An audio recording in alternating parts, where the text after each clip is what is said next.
paggalaan ngayon, pagre-relax at pag-unwind ang ating misyon. Dahil isa-isahin natin ang mga hotel near the metro para sa isang experience na kakaiba at bago. Pero sa instant at hassle-free vacation, tara na at mag-staycation. Kung bonding with nature ang inyong drama, isang tagong bed and breakfast place sa Laurel, Batangas na border ng Tagaytay kayo dapat mamahinga.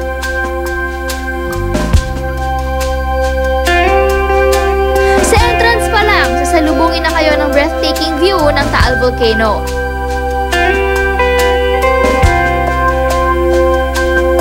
Napakaganda rin ang view mula sa mga kubo nilang pwedeng rentahan ng mga bisita.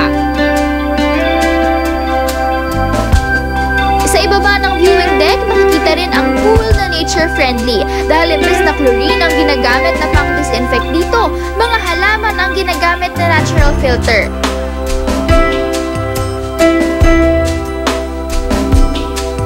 2 to 3 hours away from Quezon City, mararating nyo na itong Narahil dito sa Batangas. Hindi lang siya perfect venue for wedding and events, kundi pati na rin for relaxation and staycation. Dahil very private ang setting ng hotel, isang tahimik at payapang bakasyon ang inyong maaasahan. At first kasi ayaw ko talagang tumanggad ng guests, pero yung mga kaibigan ko, pag pupunta dito, sabi niya, i-share mo naman yung slice of heaven. Kasi this is my slice of heaven that I'm sharing with people. Kung tapos na kayong mag-ikot dito sa 2.5 hectares na area dito sa Narahil, meron din silang available na accommodation para makapag-relax kayo. Itong kubo nila, 2 floors, good for 5 persons. Pwedeng kasama niyo yung family, friends, or loved one nyo. Pwede pang overnight. 6,000 to 10,000 pesos per night ang rental ng kubo. May kataasan pero sa bawat kubo, may 2 naman na kwarto, may aircon at may balcony pa. Kasama rin sa rental ang breakfast fresh from their greenhouse. Busog na ang tiyan, busog pa rin ang mga mata.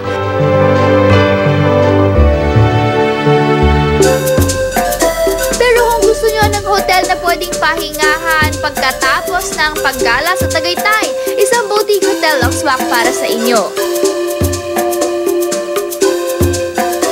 Dito pwedeng mamili ng kwartong babagay sa inyong taste. Dito sa Tea House Boutique Hotel, yung mga rooms nila were inspired by the elements. So yung feel ng mga rooms pag pumasok kayo ay ganon. Elements such as earth, water, and fire. 3,000 pesos ang starting rate ng kanilang mga kwarto na may kanya-kanyang tema. Ito yung jacuzzi nila na perfect para sa malamig na weather ng Tagaytay.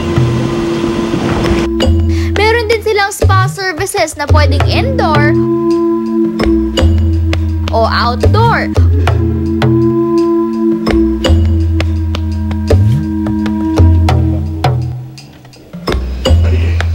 Nakaikot na kayo sa Tagaytay at gusto niyo na mag-relax, dito sa T-Spa, meron silang services. Kaya ngayon ako ay nagpapa full body massage na combination ng Swedish at Shiatsu. 1,000 pesos ang isang oras na full body massage. Pwede itong subukan kahit ng mga hindi naka-check-in sa hotel. Ipinagmamalaki rin ng hotel ang kanilang restaurant kung samot-sari ang ibinibida sa kanilang menu. May Asian fusion, Mediterranean, contemporary Filipino at Japanese cuisine. Ito syempre pwede ba naman tayong pumunta ng Tagaytay ng hindi kumakain ng bulalo?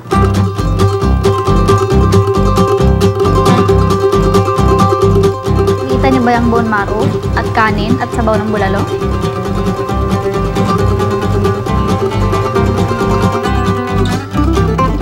Pwede na maglakwatsa ulit. From Batangas to Tagaytay, ituloy na natin ang staycation sa South. Sa Silang Cavite, merong sanctuary na perfect din sa mga nature lover. Nasa 10 ektarya ang lugar na to na dapat sana ay bakasyonan lang ng isang pamilya. Pero ngayon, available na ito for events. Meron itong 3 zones, ang Holy Family Pavilion, Sanctuary at Mount Carmel. Dahil Dahil sa laki ng lupain, naisipan ng may-ari na magdagdag ng mga kasita na merong 1 to 3 bedrooms. Sadyang 4 lang ang mga kasita para exclusive ito sa mga kliyente. People were coming here. They're just driving in, asking, can they get married here? Can they use the venue? Can we have a garden wedding? So from there, it started getting known to be a venue place. So I've just grown and expanded more the facilities for events.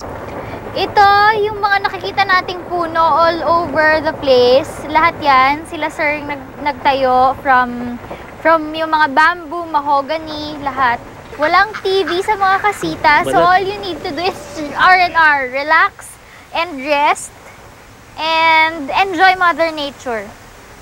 Quack, quack. Makikita rin dito ang iba't ibang farm animals. Sa dami ng hayop, feeling nasa mini zoo ka na rin.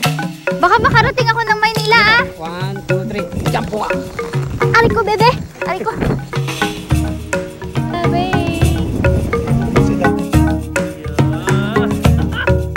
Siyempre, hindi makukumpleto ang stay kung walang food trip. Ang star ng kanilang menu, itong salad na may danggit bits na sinamahan ng homemade guava sauce.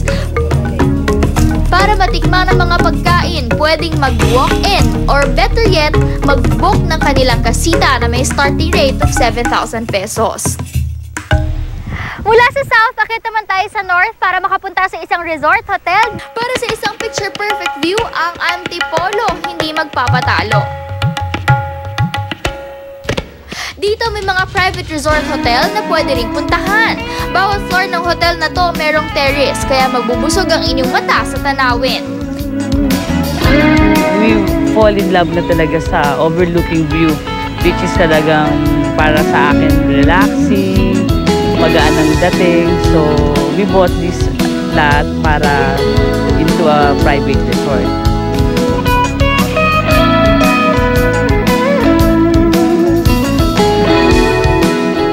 Sa resort na to may 3 kwarto, kaya kakasya hanggang 30 tao. Kung may okasyon, pwede ito for 16,000 pesos per night. Kahit kakaunti ang inyong oras, pwede namang mag-relax. Anytime, sulitin ang bakasyon sa pamamagitan ng Ultimate Relaxation. Ngayong alam niyo na kung saan ang perfect place to relax, pwede na mag-iaan anytime para mag-enjoy to the max.